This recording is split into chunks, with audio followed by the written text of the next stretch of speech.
Well, we had one individual yesterday who referenced that he was a police officer back home, and in his first 2 days after probation, his car rolled over. He said he never received any training whatsoever by the police to help him navigate around that situation. And now being part of a rollover, which is I guess a module that was put on here yesterday, right. He was like, I wish I knew this 30 years ago. Right. And to me, he actually said one final thing, and he said, this is something that all law enforcement needs to have. Right, we got Mike Escondido here. Mm-hmm. No, actually, no, Mike Harris from Escondido. There you go. Okay. And you were on the police force? Yes, sir. For 26 years? Yes, sir. And you retired now? Yep. And you're doing these scenarios right now where you're basically in situations where the vehicles are being rolled over. Mm-hmm. Was a lot of this training applied to you when you were on the police force?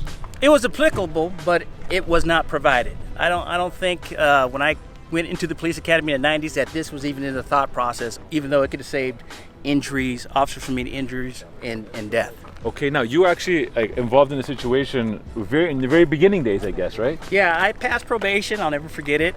I was off 1 year and a day and responding to a call, covering alcohol, and me and my partner were hauling butt. Long story short, spring-loaded the vehicle, careened across the roadway, flipped into an irrigation ditch, and we're upside down, car smoking, smell the fuel, I'm hurt, I'm cut, and I'm like, what are we gonna do next? Like, what did your training do?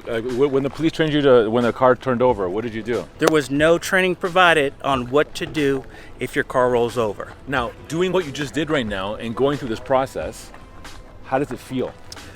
The feeling is that you're prepared and ready for this type of event. And not only are you gonna survive this event, you're gonna be able to provide effective service to the people in that car, your partner, your principal, or anybody else. Right. Here we go.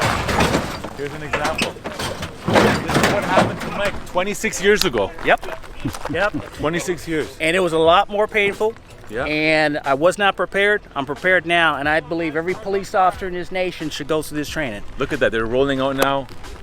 And they're prepared. And you're getting this on this training, which has been shown to be very beneficial. Anything at all in the mindset of when you're involved in something like this, of where your mind should be dealing with a high stress situation like this?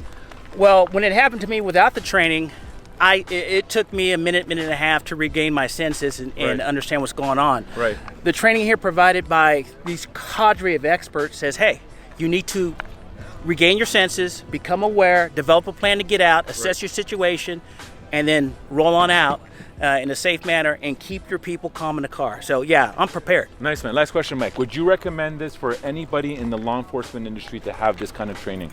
It's absolutely essential for all law enforcement officers and anybody providing protection. Amazing. Mike, thank you so much for your time. I'm glad to see that you're still kicking. The fact that you're retired, man, you look like a young buck to me, man. You know what I mean? Man, over 50 and feeling nifty. Love it.